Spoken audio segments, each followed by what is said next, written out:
So, good evening, good morning, welcome.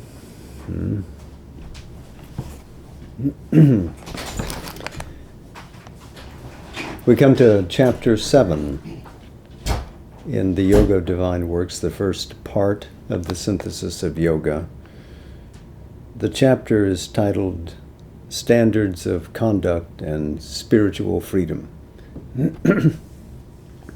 Now, this does correspond to a chapter in the Arya, as most of them do, virtually all of them. In the Arya, published on 15 June 1915, the chapter was called The Standard of Conduct. And in the first sentence where we read, the doer of works, Sri Aurobindo originally wrote Karma Yogan, giving us a fixity, a placement in the Bhagavad Gita and its treatment, the difference between action based on spirit and action based on ethics. So much of this chapter will bring us back to that context. By the way, the same issue that saw him take this up was the one when, in his series on the life divine, he addressed the delight of existence, the problem, to then be followed the next month with the delight of existence, the solution.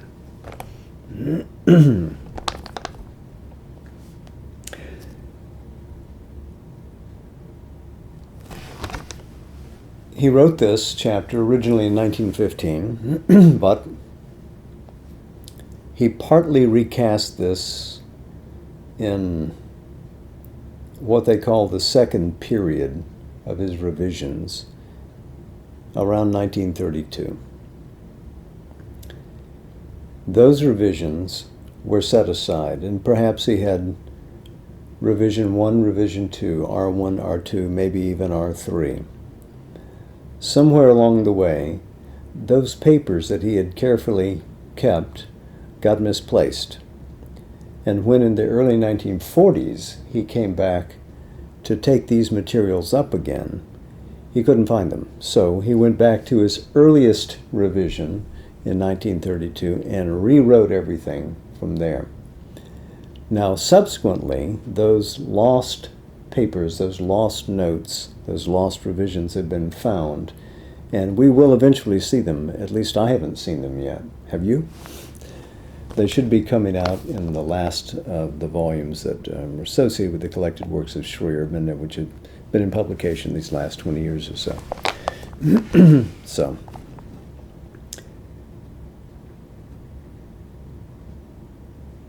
by then, of course, in 1932, he had half a dozen years between the formation of the ashram and giving pointed advice to sadhaks as to how to conduct their spiritual lives, and the mother continually referring to Sri Aurobindo questions which came to her not always in the form of correspondence, but sometimes in the form of oral questions from the ashramites, gets built beyond that for another 10 years.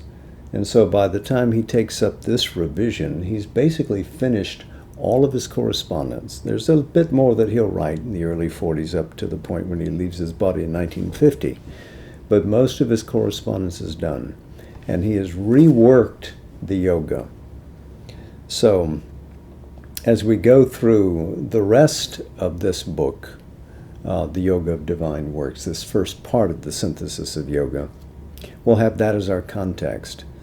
These are comments that he's had a chance to come back and rephrase and place in a language that he's more comfortable with. So he is recomposing sentences to describe for us the workings of the inner worlds, cosmology at large, metaphysics in its purest sense. So I think we can start now.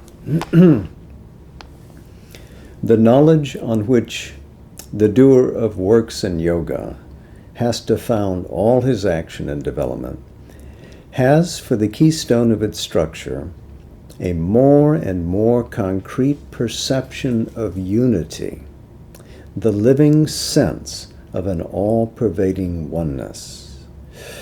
He moves in the increasing consciousness of all existence as an indivisible whole. All work, too, is part of this divine, indivisible whole. So it is a sense of an identity of being, pure being which is transcendent, pure being which manifests itself as a cosmos, and pure being which is empowered to move, to work, to give structure, to give force to itself. Unity, the idea of oneness. Again, integral yoga, integer, meaning one. So to integrate means to bring all parts together, to make them one. To practice an integral yoga is to marry all forms and powers of being, from the transcendent through the universal, through down into the personal. All of it acting in conjunction. Conscious conjunction, which is powerful. Not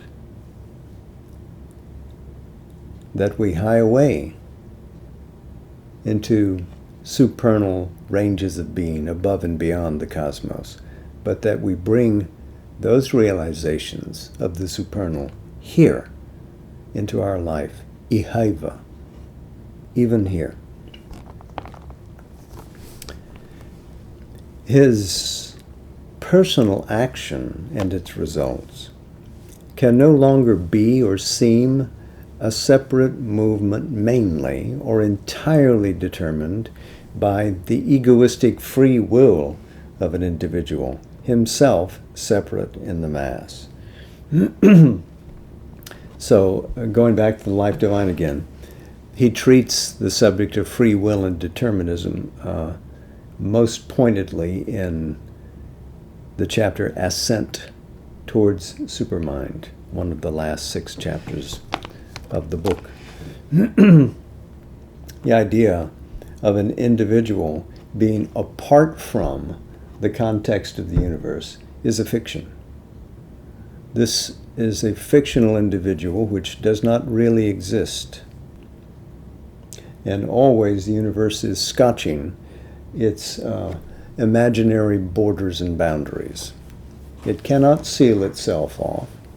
As John Donne said, no man is an island. You cannot be apart from the whole.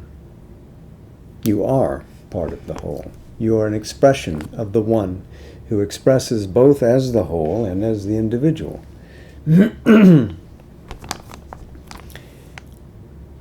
Our works are part of an indivisible cosmic action. They are put, or more accurately, put themselves into their place in the whole out of which they arise, and their outcome is determined by forces that overpass us. So here, there is an idea of determination, but he hints that it's a larger cosmic will that drives this. Overpass us because they're both larger and sometimes above. There is a secret divine will that imposes its intent on the actual cosmic enginery that focuses that. So there's a transcendent will, a cosmic will, and then our pretense of a personal will. That world action, in its vast totality and in every petty detail, is the indivisible movement of the one who manifests himself progressively in the cosmos. Man, too, becomes progressively conscious of the truth of himself and the truth of things in proportion as he awakens to this one within him and outside him, and to the occult, miraculous and significant process of its forces in the motion of nature. So he sets here a context of the manifold reality. This action, this movement, is not confined, even in ourselves and those around us, to the little fragmentary portion of the cosmic activities of which we in our superficial consciousness are aware.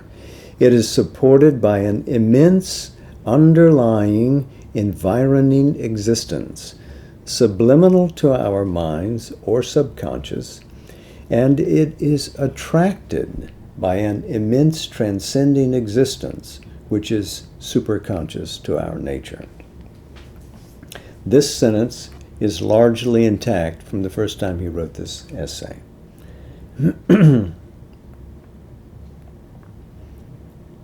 So we see here how this is placed. There is an environing existence universally around us. Whether we are aware of it, it is inside us. If it is submerged in conscious in the reaches of what he calls the subconscious, leaning down and into the inconscient, there is also, as he says, this attractive power that a greater existence above has upon us, pulling us up out of the apparent darkness and mire, out of the ignorance that we still possess of the world, ourselves, around us. But still there is that attractive power that lifts us, that calls us. Our action arises as we ourselves have emerged out of a universality of which we are not aware. We give it a shape by our personal temperament, personal mind and will of thought or force or impulse or desire. But the true truth of things, the true law of action, exceeds these personal and human formations. Every standpoint, every man-made rule of action which ignores the indivisible totality of the cosmic movement, whatever its utility in external practice, is, to the eye of spiritual truth, an imperfect view and a law of the ignorance. So he's brought us back to the idea of what is our standard of action. If we ignore the context in which we really live, if we're unaware of it, our actions will necessarily be limited by our ignorance.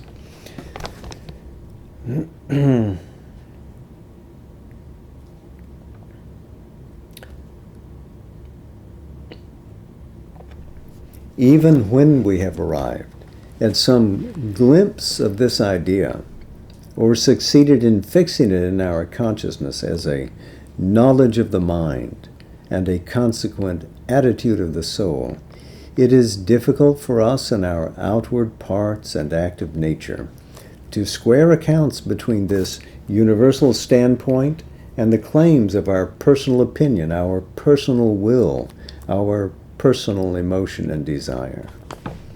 We are forced still to go on dealing with this indivisible movement as if it were a mass of impersonal material out of which we, the ego, the person, have to carve something according to our own will and mental fantasy by a personal struggle and effort.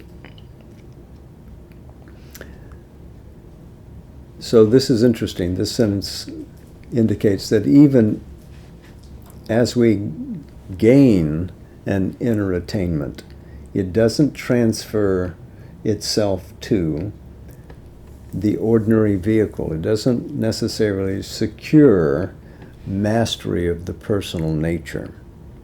So one might be illuminated inside, but does that lead to an automatically transformed life? It does not.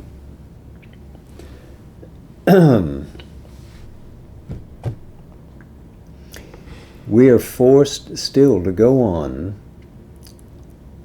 I think I read that, but we are forced still to go on dealing with this indivisible movement as if it were a mass of impersonal material out of which we, the ego, the person, have to carve something according to our own will and mental fantasy by a personal struggle and effort. This is man's normal attitude towards his environment. Actually false, because our ego and its will are creations and puppets of the cosmic forces, and it is only when we withdraw from ego into the consciousness of the divine knowledge will of the eternal who acts in them that we can be, by a sort of deputation from above, their master.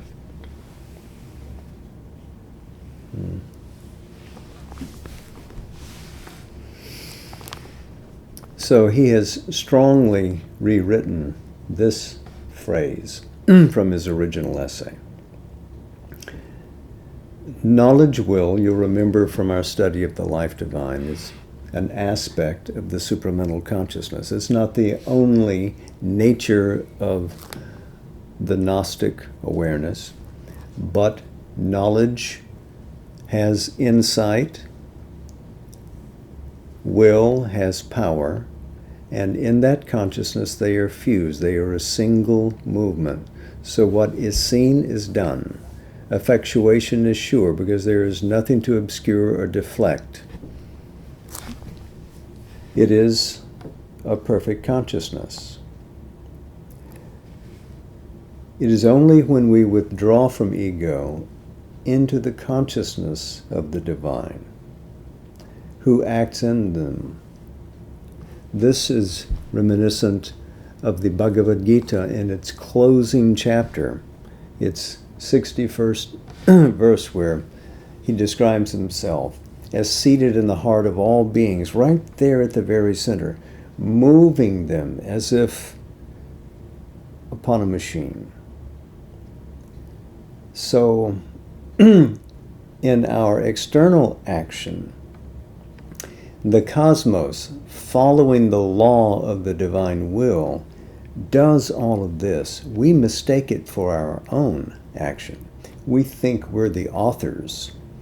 We think we are thought. We think we live, we are lived. We are driven by the cosmos, as long as we're ignorant, to do things that are necessary for the cosmic destination we strive to reach. As we grow aware, as we move into a spiritual consciousness and self-awareness, and no longer identify with the mere machinery of nature, then, in a sense, we become free. We can have something like free will, but it is still in consonance and in concert with the divine will operating in the world. But there is no longer any disharmony or any division.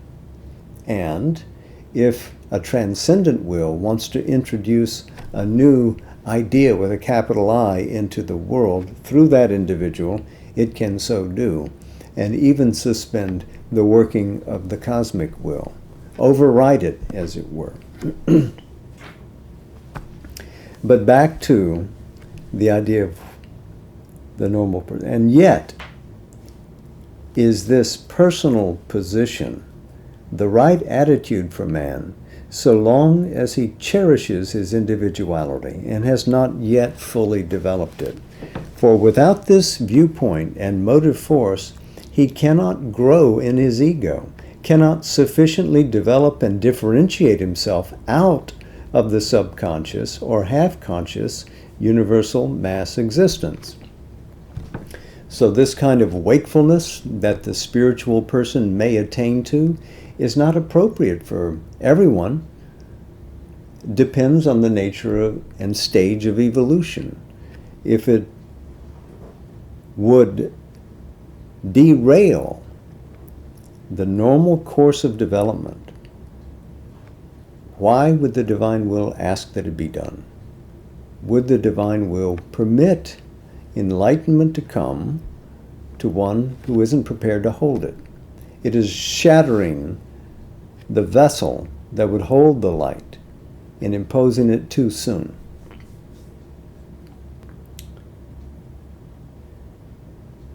So the individuation through the ego is necessary, life after life after life, to prepare and eventually reveal the psychic reality which is behind. It eventually comes forward. But the hold of this ego consciousness upon our whole habit of existence is difficult to shake off when we have no longer need of the separative, the individualistic and aggressive stage of development, when we would proceed forward from this necessity of littleness in the child soul to unity and universality, to the cosmic consciousness and beyond, to our transcendent spirit stature. It is indispensable to recognize clearly, not only in our mode of thought, but in our way of feeling, sensing, doing, that this movement, this universal action, is not a helpless, impersonal wave of being which lends itself to the will of any ego according to that ego's strength and insistence. It is the movement of a cosmic being who is knower of his field, the steps of a divinity who is the master of his own progressive force of action. So the knower of his field, Kshetrajna, Bhagavad Gita 13.1, master, the Ishvara, Purushottama. As the movement is one and indivisible, so he who is present in the movement is one, soul, and indivisible. Not only all result is determined by him, but all initiation, action, and process are dependent on the motion of his cosmic force and only belong secondarily and in their form to the creature. This is a stark lesson to the ego to recognize its impermanence, its pathetic imposture, and for that ego to fall silent to the side, and the soul to recognize that only that is. There is only one reality, but it is not only immaculately above. That one person has manifested itself as this impersonal ground of being as Brahman, but also populated all beings in the universe, is the all containing all beings, is the soul in us. So there's only one entering into limitless relationship with itself. It seems to be multiplied. It is multiplied in a sense, but within the reality of the one. But what then must be the spiritual position of the personal worker? What is his true relation and dynamic nature to this one cosmic being and this one total movement? He is a center only, a center of differentiation of the one personal consciousness, a center of determination of the one total movement. His personality reflects, in a wave of persistent individuality, the one universal person, the transcendent, the eternal. Now here Sri Aurobindo has brought cosmology and modern physics into a spiritual context, a center only. Remember Giordano Bruno's idea of an infinite universe whose center is everywhere. The idea of a wave or a particle, etc., as expresses of the entire reality, one of the insights of modern physics.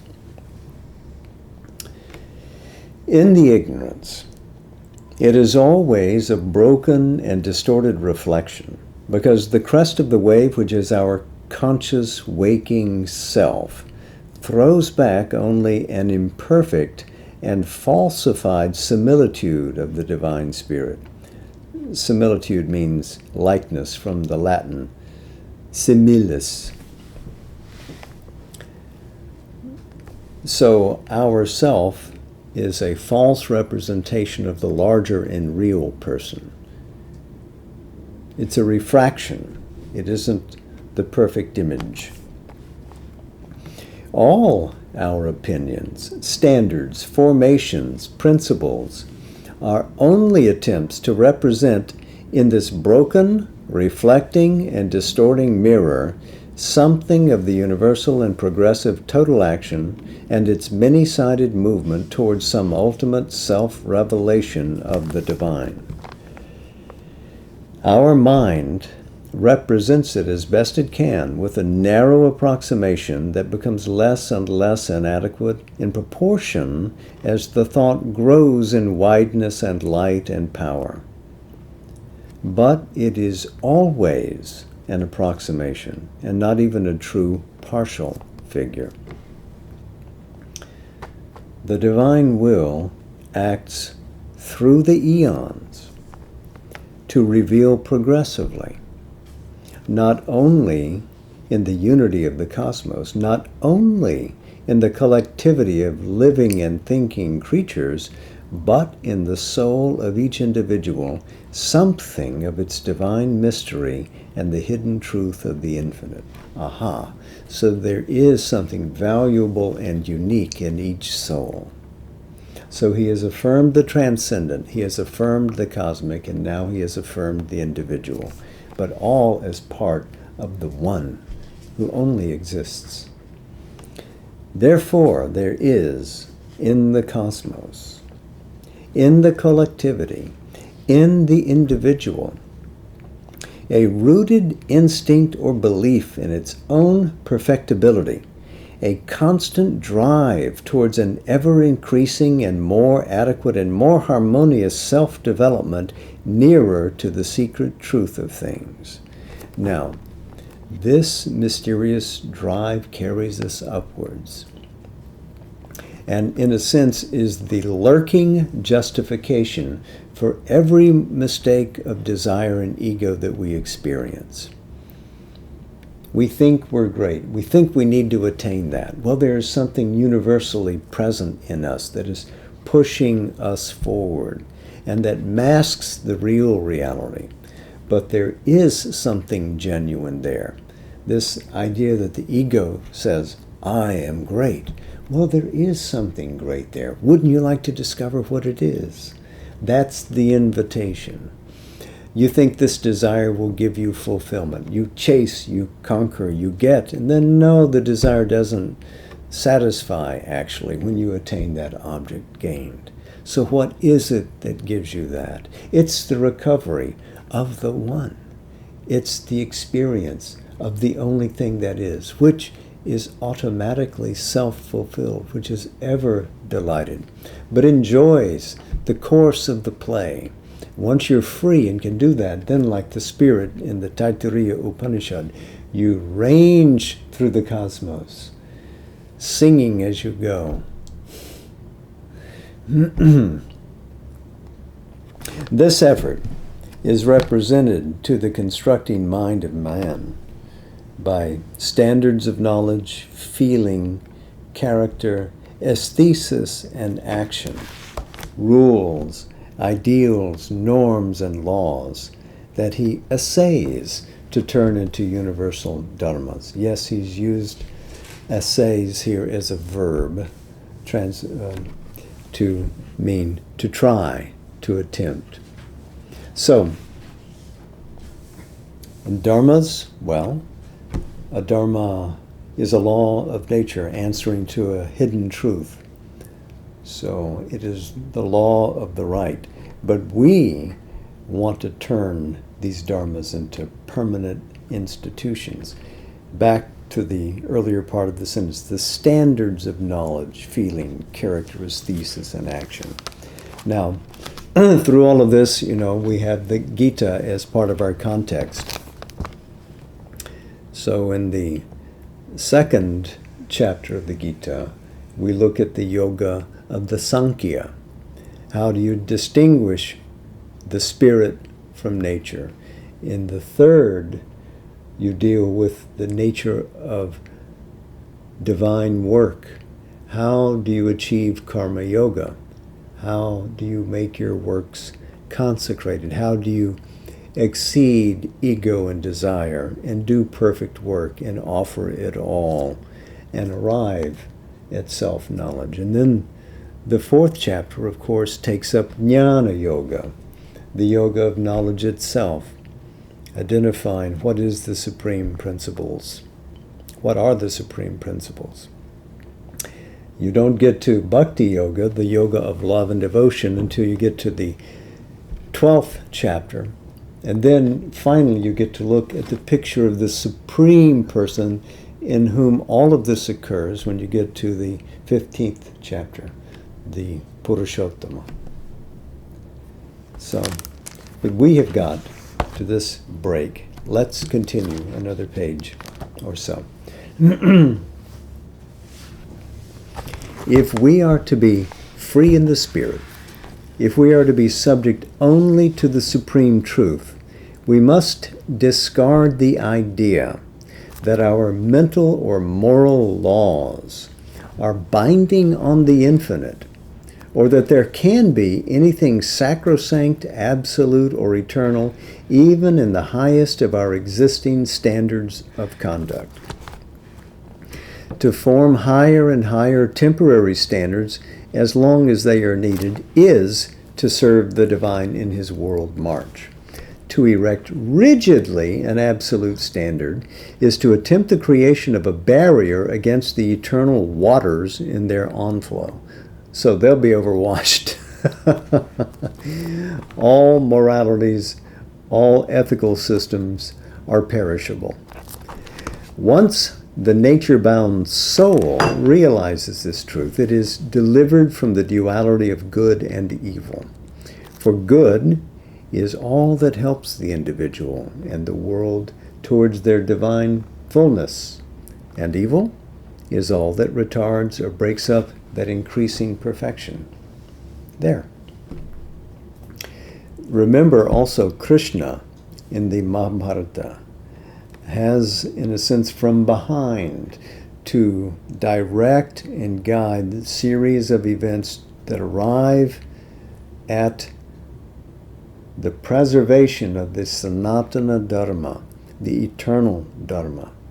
And he has to do that, in a sense, by overturning the casuistry, the ethical systems that were dominant in the age. He has sometimes to abort, to stop, to step beyond, to transgress, to get the goal that he, as a representative of the divine being, the Purushottama in human form, insists must shape things.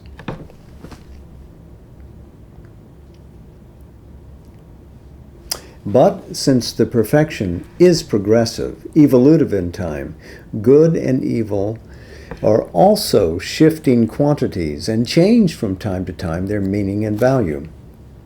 This thing, which is evil now and in its present shape, must be abandoned, was once helpful and necessary to the general and individual progress. That other thing, which we now regard as evil, may well become, in another form and arrangement, an element in some future perfection. And on the spiritual level, we transcend even this distinction, for we discover the purpose and divine utility of all these things that we call good and evil.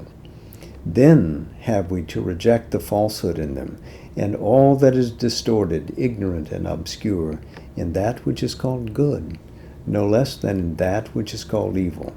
For we have then to accept only the true and the divine, but to make no other distinction in the eternal processes. To those who can act only on a rigid standard, To those who can feel only the human and not the divine values, this truth may seem to be a dangerous concession which is likely to destroy the very foundation of morality, confuse all conduct, and establish only chaos. And you can remember Arjuna's similar concern in the Gita, chapter 3, verse 2, where he's confused about a mingled speech, which seems to connote this, does it mean that? Certainly, if the choice must be between an eternal and unchanging ethics and no ethics at all, it would have that result for man in his ignorance. But even on the human level, if we have light enough and flexibility enough to recognize that a standard of conduct may be temporary and yet necessary for its time, and to observe it faithfully until it can be replaced by a better, then we suffer no such loss, but lose only the fanaticism of an imperfect and intolerant virtue. In its place, we gain openness and a power of continual moral progression, charity, the capacity to enter into an understanding sympathy with all this world of struggling and stumbling creatures, and by that charity, a better right and a greater strength to help it upon its way. In the end, where the human closes and the divine commences, where the mental disappears into the supramental consciousness, and the finite precipitates itself into the infinite, all evil disappears into a transcendent divine good, which becomes universal on every plane of consciousness that it touches. So we can reach a supreme good beyond the duality of good and evil when we follow the arc of the mind to that point at which it disappears into the infinite above. There we gain access to the supramental through that infinity.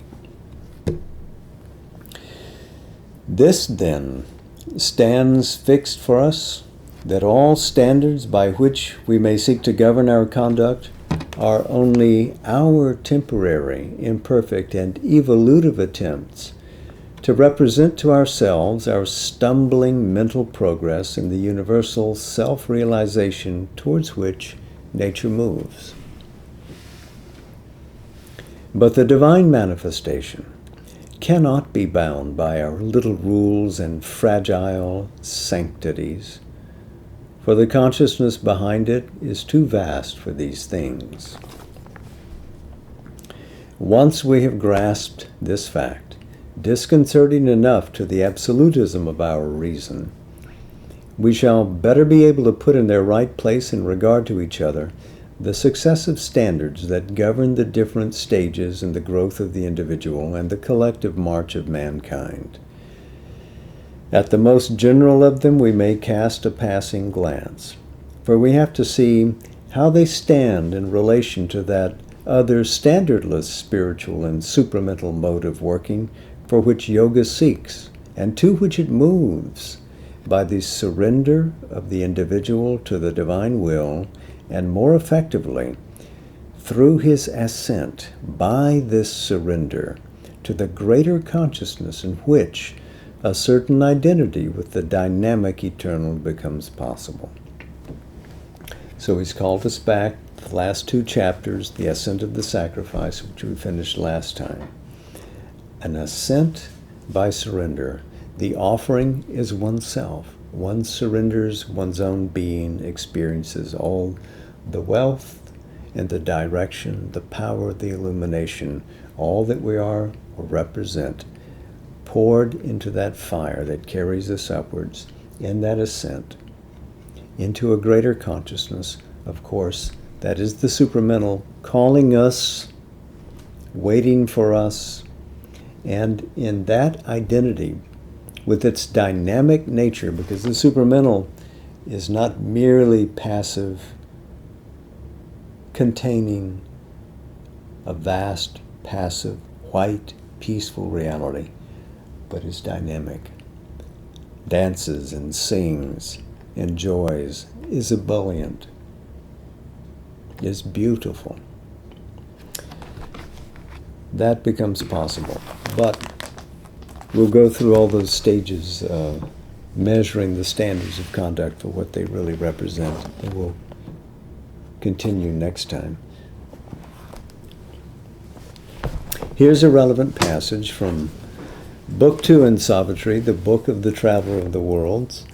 This is in Canto 10, the Kingdoms and Godheads of the Little Mind.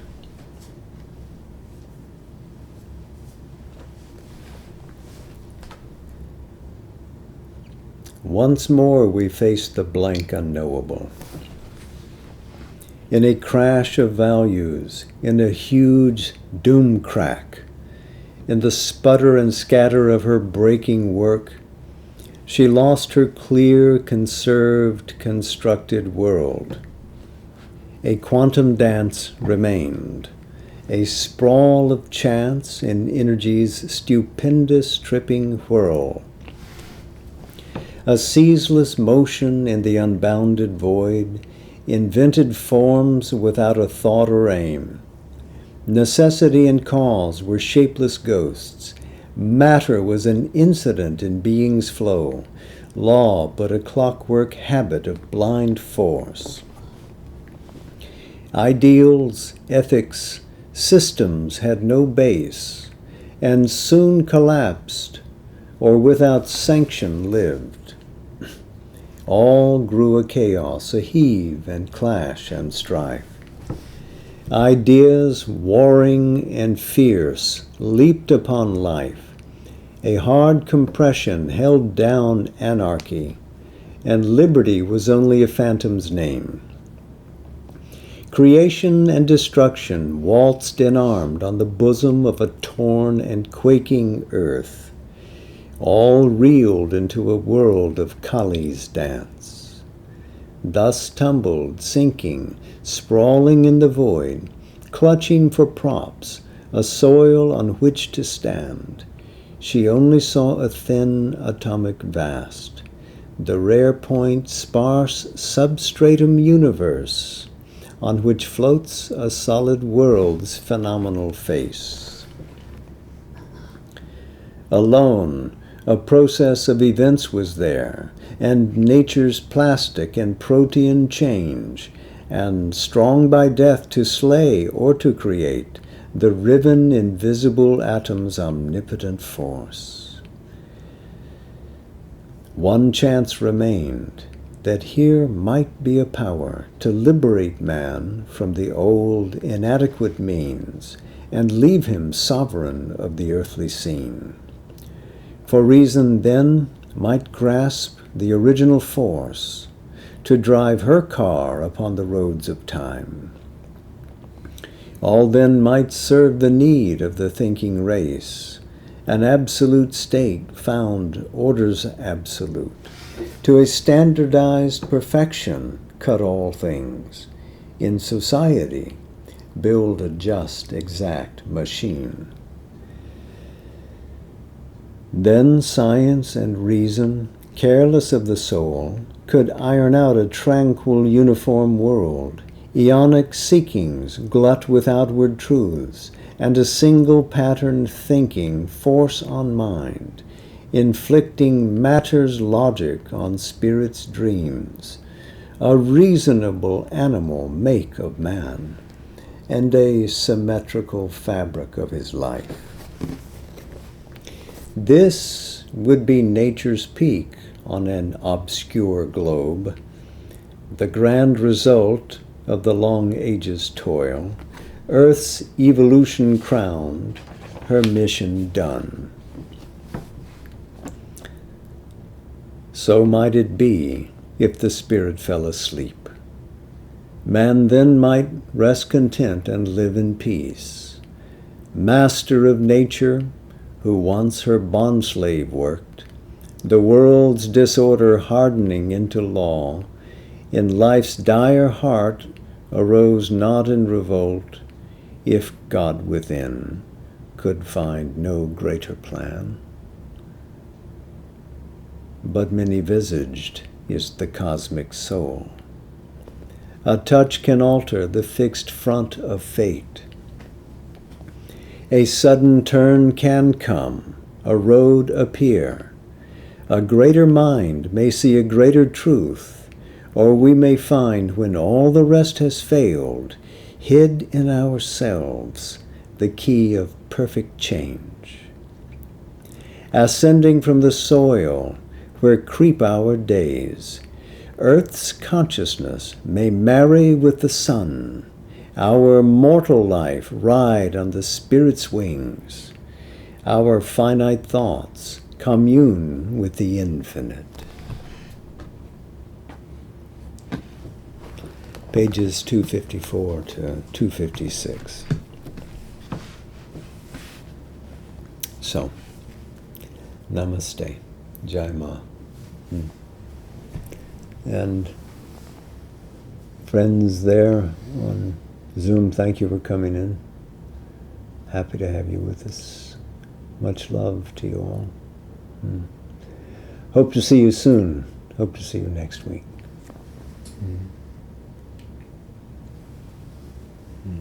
Namaste.